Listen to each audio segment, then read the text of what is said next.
Hello mga karelasyon, ladies and gentlemen. Sigurado ka ba na mahal ka talaga niya, na hindi ka lang ginagamit? Aminin natin, masakit isipin na baka ang pagmamahal na natatanggap natin ay may kapalit pala.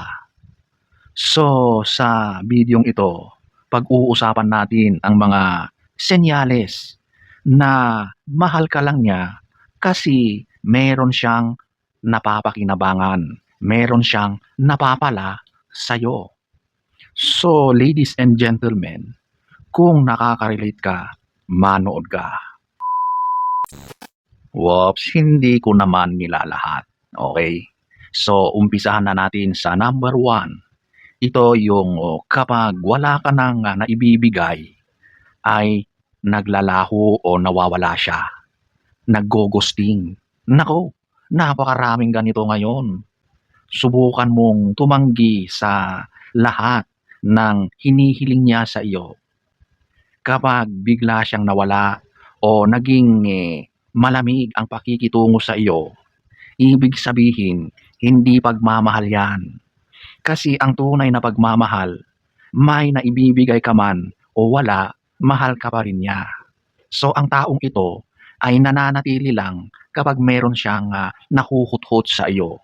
Kaya kung ganyan ang karelasyon mo, tiyak hindi yan pagmamahal. Hanggat maaga pa ay iwanan mo na o huwag mo nang ituloy ang relasyon mo sa tao na yan. Number 2, ramdam mong parang investment ka lang, hindi ka isang treasure. Alam mo ba, yung lahat na lang ng ginagawa mo ay parang isang business na lahat na lang ay puro transactional. Ito yung nagiging maganda ang pakikitungo sa iyo kapag meron siyang nakukuha, okay? Pero kapag wala, nagiging iba ang ugali niya sa iyo. Kapag binigyan ka niya ng regalo, inaasahan din niya na meron ding balik yan. Balik na mas madalas ay dapat mas malaki. Okay? Kapag hindi mo natapatan yung mga naibibigay sa iyo, yung mga effort niya sa iyo, nga ka, magbabago ang pakikitungo sa iyo. Ang ganitong klase ng relasyon ay wala talagang pag-ibig dyan. Okay? Kumbaga, lahat na lang ay puro pakinabang. Kung ano yung pakikitungo niya sa iyo ay nakabase kung ano yung napapakinabangan niya sa iyo. Number 3, nag-iiba ang trato niya depende sa estado ng buhay mo. Napansin mo bang mas sweet siya sa iyo kapag may pera ka? May maganda kang kotse, brand new, branded, kaysa kapag yung mga gamit mo ay mga luma, okay? O kapag malakas o matindi ang mga connection mo. Pero kapag isa kang mahirap, simple lang na tao, o kaya maliit lang yung sinasahod mo, malamig o lumalamig ang treatment niya sa iyo.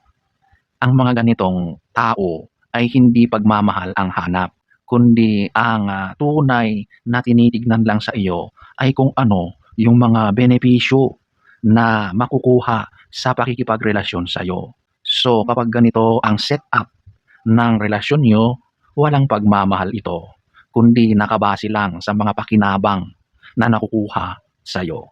Number 4, ikaw ang tagasalo ng mga drama niya, ng mga problema niya. Pero kapag ikaw ang may problema, wala siyang pakialam. Kapag ikaw ang nangangailangan ng payo, ng comfort, bigla siyang nagiging busy o nawawala siya o kaya iba ang trato niya. Kapag nandyan man siya at nag-uusap kayo, alam mo ba yung parang nagmamadali o gustong tapusin agad yung usapan? Walang pagmamahal ang ganitong tao.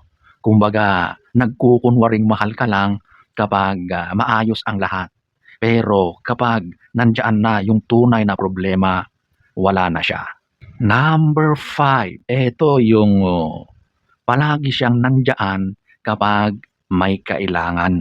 Nagiging mabait sila, bigla silang lumilitaw sa'yo, bigla silang nangungumusta dahil meron silang kailangan sa'yo, okey? Pero kapag wala na, hindi ka man lang nila kinukumusta, ni ha ni ho.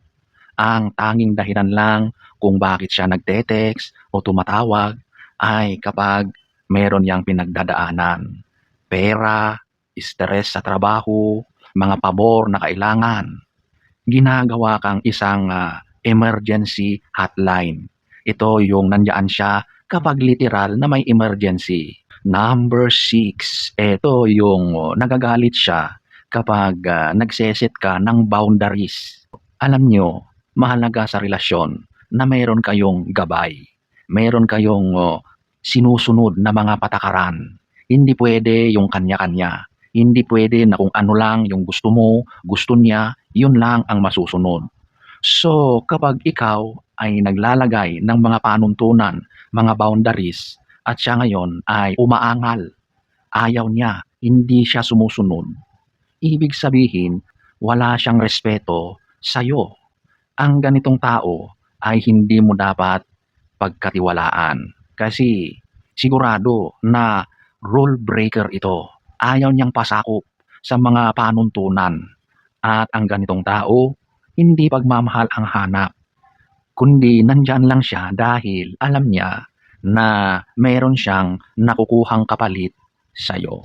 Number 7, laging tungkol sa kanya ang usapan. Meron talagang mga ganito na ayaw nilang masapawan. Gusto nila sila lagi ang nasusunod. Sila lagi ang naglalagay ng mga rules. Sila dapat ang laging nasusunod. Hindi pwede yan. Ang relasyon ay dapat give and take. So kung siya lagi ang bida, siya lagi ang pabibo, siya lagi ang dapat masunod. At kapag ikaw na ang nagsasabi, nag-o-open up, hindi ka pinapakinggan, hindi ka sinusunod, binabalewala ka. So, ang ganitong relasyon ay walang kwenta. Kasi one-sided ulit eh. Ito ay taong self-centered, makasarili. Walang love na involved sa ganitong uri ng samahan, kundi gamitan lang. So, ayan po mga karelasyon. Ang bottom line sa relasyon, ang taong tunay na nagmamahal sa iyo ay pipiliin kang manatili kahit wala kang maibigay, kundi ang sarili mo. Mahal ka niya dahil ikaw ang ikaw, hindi dahil sa kung anong serbisyo ang kaya mong ibigay sa kanya.